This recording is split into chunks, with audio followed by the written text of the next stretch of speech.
आज की पूरी कहानी आपके सामने पेश करूँ रखूँ उससे पहले 3 वीडियो आपको दिखाना चाहता हूँ सरसरी तौर पर।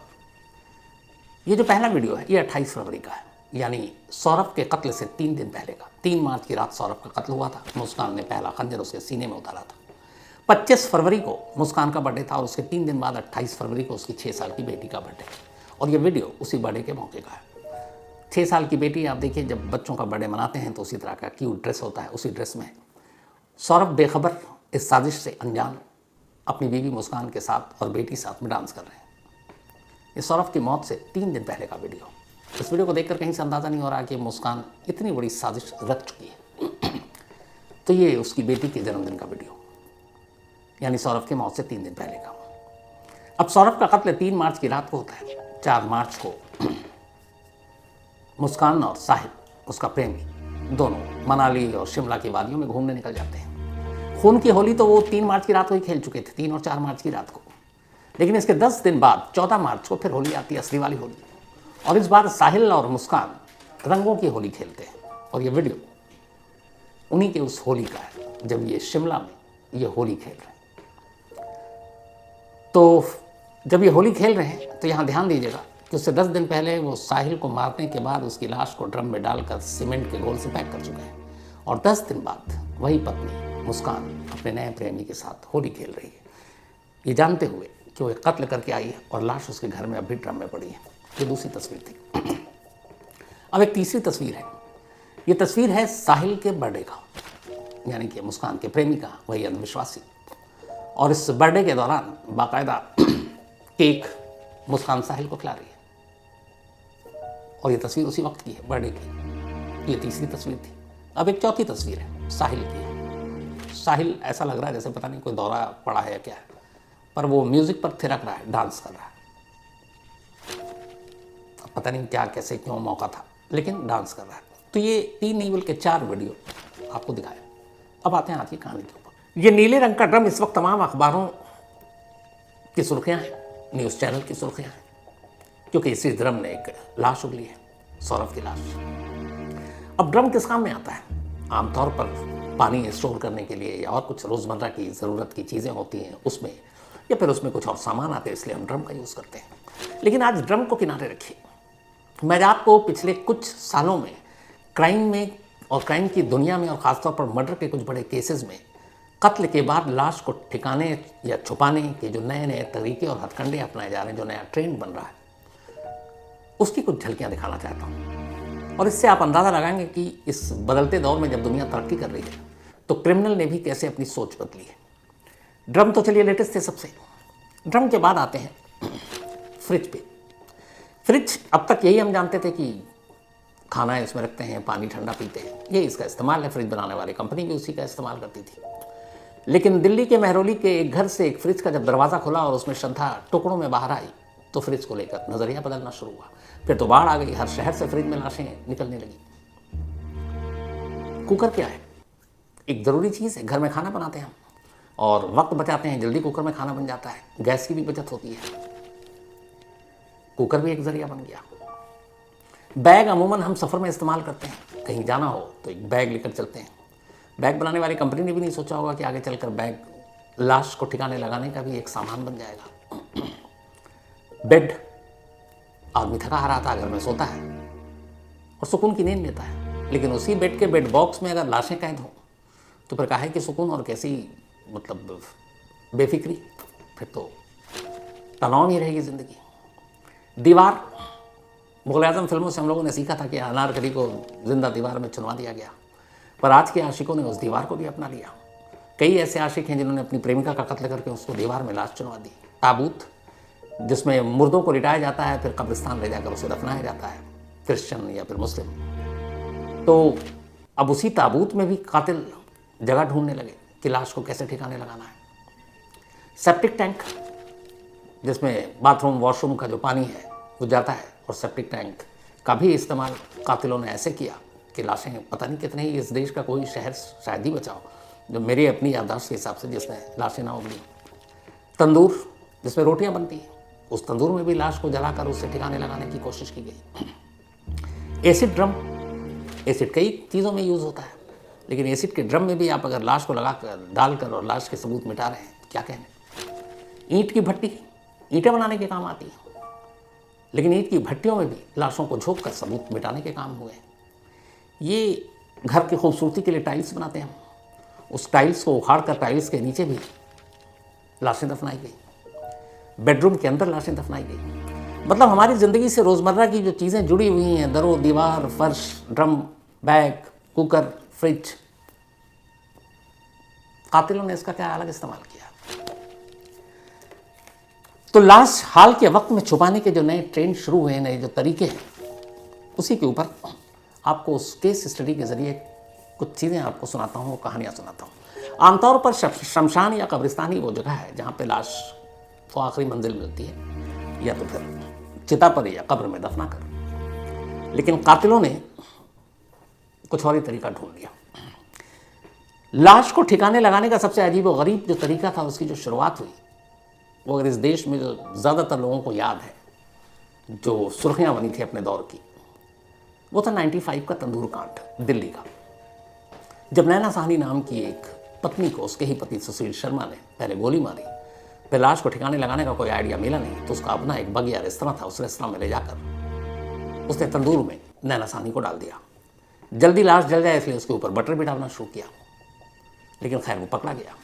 जब ये खबर मीडिया में आई, उसके बाद कुछ वक्त के बाद तो आलम ये था कि बहुत सारे लोगों ने तंदूर की रोटियां खानी छोड़ दी थी। सिर्फ उनके जहन और दिमाग में यही था, यार तंदूर का इस्तेमाल कोई इंसानी लाश को ठिकाने लगाने के लिए कैसे कर सकता है। तो ये पहला केस था जो एक अजीब और गरीब तरीका था लाश को ठिकाने या निपटाने का, और वो इस देश का तंदूर कांड था, चर्चित तंदूर कांड, जिसकी कहानी आपको डिटेल में सुनाई। चलिए, तंदूर में रोटियां बनती हैं। अब आइए घर में कुकर। कुकर का इस्तेमाल कोई शख्स लाश को ठिकाने लगाने के लिए कैसे कर सकता है, सोच से परे की चीज़ है, लेकिन यह हुआ।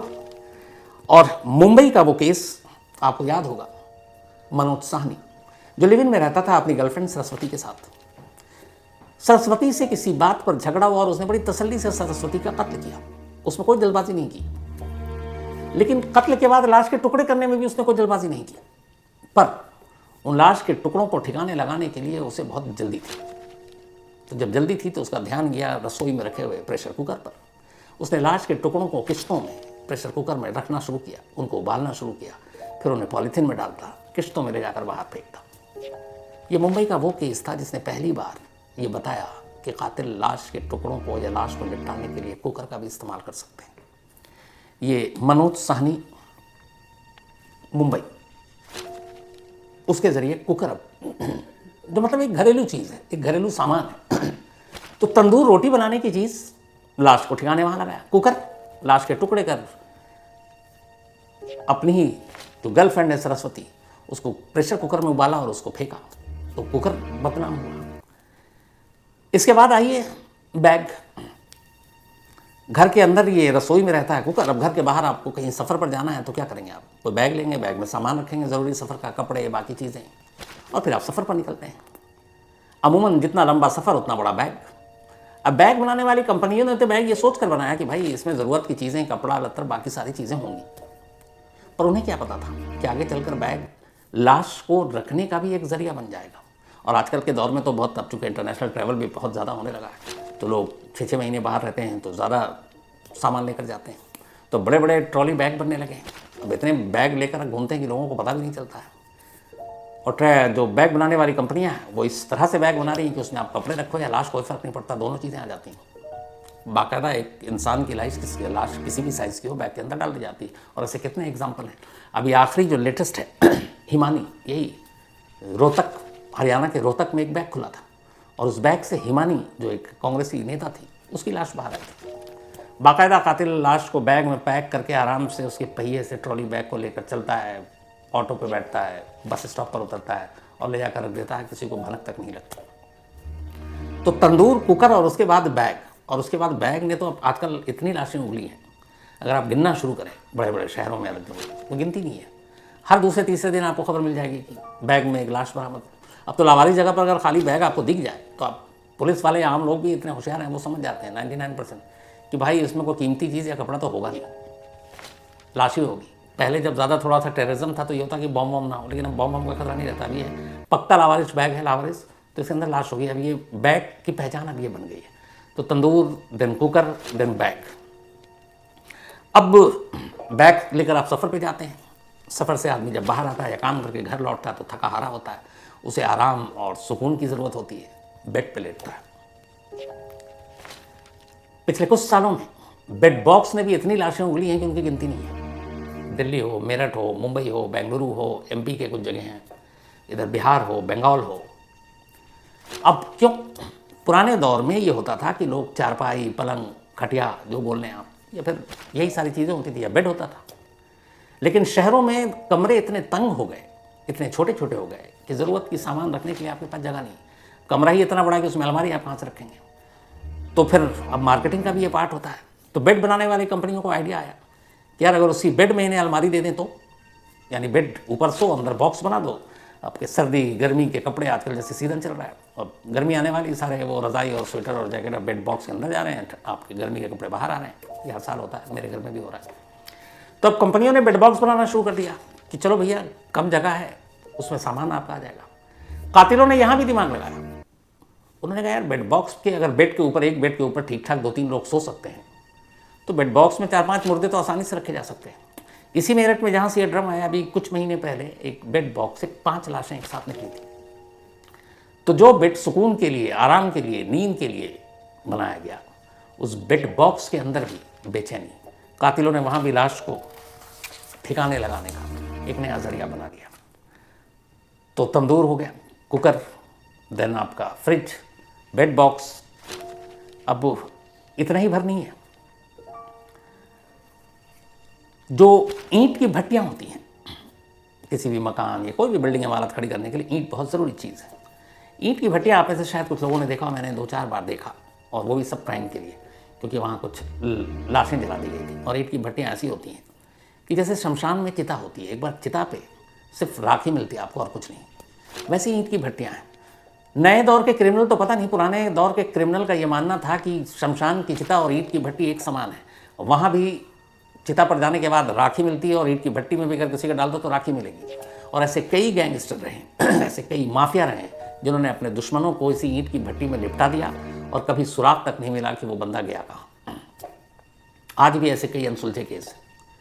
तो ईंट की भट्टियाँ लाशों को ठिकाने लगाने का एक बेहतरीन हथियार और औजार बना हमारे देश में।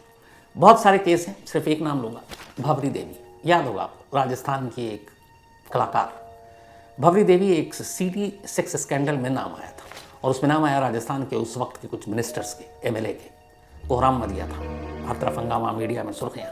और उसके बाद अचानक भवरी देवी गायब हो गई। CBI ने इसकी जांच की, बड़ी मुश्किल से फिर CBI ने कुछ लोगों को पकड़ा, और फिर पहुंची CBI निशानदेही पर, कहाँ? एक ईंट की भट्टी में। पता चला कि भवरी देवी को मारने के बाद उसी ईंट की भट्टी में डाल दिया गया था, ताकि लाश का कोई सबूत नहीं मिले। फिर वहाँ से सारे नमूने उठाए गए, फॉरेंसिक टीम ने उठाए, फिर DNA हुआ, और फिर साबित हुआ कि भवरी देवी को वहीं जलाया गया। तो ईंट की भट्टी जो किसी और काम के लिए थी, कातिलों ने लाश को ठिकाने लगाने का तरीका उसको उसमें ढूंढ लिया। तो दिमाग देखिए आप उनका। अब सेप्टिक टैंक घर में होता है, सोसाइटी में हर जगह सेप्टिक टैंक का इस्तेमाल है। वॉशरूम, बाथरूम, सबके पानी वहाँ जमा होते हैं। इस देश का कोई ऐसा शहर नहीं होगा जहाँ से कभी ना कभी सेप्टिक टैंक ने कोई लाश ना उगली हो। एक स्टेट के CM के सरकारी बंगले के सेप्टिक टैंक से भी एक लाश मिली थी, और उस लाश की पहचान नहीं हो पा रही थी क्योंकि बहुत अरसा बीत गया। फिर बाद में फॉरेंसिक टीम चंडीगढ़ ने उसका फेस जो है वो बनाया, और वो सारी चीज़ें की। फिर उसके बाद पता चला कि मरने वाला कौन है, और तब जाकर उसकी शिनाख्त हुई। अभी हाल में MP में MP के ही एक ज़िले में, सिंगरौली, एक सेप्टिक टैंक से एक साथ 4 लाशें निकली थी। ज़रूरत की चीज़ें हैं ये सब, रोज़मर्रा के इस्तेमाल की चीज़ें हैं, लेकिन कातिल कहाँ कहाँ देखिए लाश को छुपा रहे हैं और निकाल रहे हैं, उसकी बेहतरीन सारे, सिर्फ इसलिए मिसालें आपको सामने बता रहा हूँ क्योंकि आंखें बंद कहीं भी करेंगे आप धोखा खाएंगे। ये वो चीज़ें हैं जहाँ कहीं भी अटपटा कुछ लगे आपको फ़ौरन अलर्ट होने की ज़रूरत है। तो कितना गिना दिया आपको मैंने? तंदूर गिना दिया आपको, फ्रिज दिखा दिया, कुकर बता दिया, बेड बॉक्स हो गया, सेप्टिक टैंक हो गया, आपके फ्रिज हो गई। अब आइए, मुग़ल आज़म एक फिल्म आई थी, उसके बाद इस देश में ये हुआ था कि अनारकली को दीवार के पीछे अकबर ने जिंदा चुनवा दिया था सलीम की वजह से। अब ये कहानी कितनी सच्ची है कितनी झूठी मुझे नहीं मालूम, मुग़ल आज़म तो मैंने देखी है, लेकिन हाल के वक्त के कुछ आशिकों ने इसे सचमुच अपना लिया और सचमुच इसे सच मान बैठे। और उन्होंने भी न जाने अपनी ऐसे कितने केस हैं जिसमें अपनी प्रेमिकाओं को दीवार में मारने के बाद दीवार के पीछे बाकायदा दीवार बनाई और उसके पीछे उसको दफन कर दिया, यानी दीवार में चुनवा दिया। एमपी में ऐसा हुआ। एक तो भुवनेश्वर, बल्कि भुवनेश्वर नहीं, उड़ीसा की एक जगह थी जहाँ पे वहाँ की एक मॉडल थी जिसका कत्ल करने के बाद उसकी लाश को बाकायदा दीवार बनाकर दीवार के अंदर डाला गया और बाहर से फिर प्लास्टर पूरी दीवार खड़ी की गई, फिर कमरा बनाया गया, तो दीवार में चुनवा दिया गया। मुग़ल आज़म की कहानी अनारकली की पता नहीं, लेकिन आज के आशिकों ने इन सारी कहानियों को भी सच कर दिया। तो दीवार आपके घर, आपके मतलब हर जगह की एक ज़रूरत है, आपके इसका हिस्सा है। एक दीवार के बिना आपका घर तो हो नहीं सकता, चार दीवारी, इसीलिए तो कहते हैं चार दीवारी में आदमी सुरक्षित रहता है, आप मतलब आपकी प्राइवेसी बनी रहती है। तो दीवार को भी नहीं छोड़ा और कई अनारकली दीवार के पीछे दफना दिया कातिलों ने। इसके अलावा ताबूत का इस्तेमाल आमतौर पर क्रिश्चियन लोग करते हैं। जब मौत होती है फिर वो ताबूत में लाश को रखकर कब्रिस्तान में ले जाकर दफना देते हैं। बहुत डिटेल में आपको कहानी सुनाई थी मैंने। मैसूर राजघराने के दीवान के ख़ानदान की एक शहजादी Shakereh Khaleeli, dancing on the grave, जो नेटफ्लिक्स पे भी आई और पूरी कहानी मैंने पहले भी आपको सुनाई है। शाकर खलीली के हस्बैंड एक IFS अफसर, जिनके हस्बैंड ऑस्ट्रिया में एम्बेसडर रहे इंडिया के। शाकर खलीली की 4 बेटियां थी, उन्हें एक बेटे की ख्वाहिश थी। एक स्वामी श्रद्धानंद जी उनकी ज़िंदगी में आते हैं और वो स्वामी श्रद्धानंद से शादी कर लेती है बेटे की ख्वाहिश में, लेकिन स्वामी श्रद्धानंद को पैसे और दौलत की लालच थी। और एक रोज़ स्वामी श्रद्धानंद तकिया से शाकर खलीली का मुंह दबा देता है, उसे लगता है वो मर गई। उसके बाद वो एक एंटिक ताबूत का ऑर्डर देता है, ताबूत घर में आए। उस ताबूत में शाकर खलीली को लिटाता है, ताबूत का ढक्कन बंद कर देता है बाकायदा कील ठोक कर, और फिर घर के आंगन में गड्ढा करता है और उसके बाद उसी ताबूत को उसमें दफना देता है। लेकिन शाकर तब भी जिंदा थी, क्योंकि जब लाश बाहर आई तो पता चला कि उस ताबूत पे अनगिनत नाखून के खरोचने के निशान थे और शाकर खलीली के नाखूनों में लकड़ियों के बुरादे थे। मतलब वो खुद को बाहर आज़ाद करने की कोशिश करती रही। जिंदा ताबूत में दफन हो गई और फिर जिंदा कब्र में दफन हो गई, तो ताबूत को भी नहीं बख्शा। एसिड ड्रम, कई ऐसे कत्ल हुए क्योंकि उसमें भी लाश को आप मिटा सकते हैं। तो बाकायदा ड्रम में एसिड रखा गया, जिसको मारा गया उसकी लाश को डाल दिया गया। उसके बाद कहाँ अब लाश के कोई टुकड़े मिलेंगे, कातिलों ने उसका भी इस्तेमाल कर लिया। दिल्ली में एक घर में एक टाइल्स बड़ी खूबसूरत बिछाई गई, वहाँ एक कत्ल हो गया। कत्ल के बाद अब लगा कि लाश कहाँ ले जाए, तो कुछ दिन पहले उसने सोचा था टाइल्स को अब हम नया कुछ नए डिज़ाइन का बिछाएंगे। उसने टाइल्स उखाड़े, टाइल्स के नीचे बाकायदा थोड़ा गड्ढा किया, लाश को दफनाया, फिर एक नए और खूबसूरत टाइल्स बिछाया और आराम से वहाँ रह रहा। कुछ महीने के बाद जिसका कत्ल हुआ उसके घर वालों को फिक्र हुई, फिर पता चला लाश लोकेशन यहाँ है, तब वो कातिल सामने आया। तो हमारे रोज़मर्रा और ज़िंदगी की इन ज़रूरी चीज़ों के साथ किस तरीके से लाशों को छुपाने, मिटाने, दफनाने का नया ट्रेंड कातिलों ने ढूंढ निकाला है। मेरठ का ये ड्रम सिर्फ उसकी एक बागगी है। आने वाले वक्त में अगर इन सारी चीज़ों को जो मैंने आपको गिनाया 12, 13, 14 चीज़ें, क्योंकि अब तक कहाँ फ्रिज, कुकर, इन सब के बारे में पहले कोई सोच सकता था, बेड बॉक्स के बारे में कोई सोच सकता था, सेप्टिक टैंक के बारे में कोई सोच सकता था, ड्रम के बारे में कौन सोचता। लेकिन यही चीज़ें होती हैं जो हर बार नया कुछ चौंका देती हैं। क्राइम की दुनिया ऐसी है। तो अभी ड्रम हम कर रहे हैं, इस ड्रम के बाद पता नहीं कोई ऐसी नई चीज़ जो हमारे रोज़मर्रा की ज़िंदगी से जुड़ी हुई हो। वहाँ पता चला कि एक लाश को ठिकाने लगा दिया गया है, तो हैरान मत होइएगा। ये नया ट्रेंड है और लाशों को ठिकाने लगाने और छुपाने का यह नया ट्रेंड पिछले कुछ सालों में तेज़ी से बदला है और आने वाले वक्त में ये पता नहीं कहाँ तक जाएगा।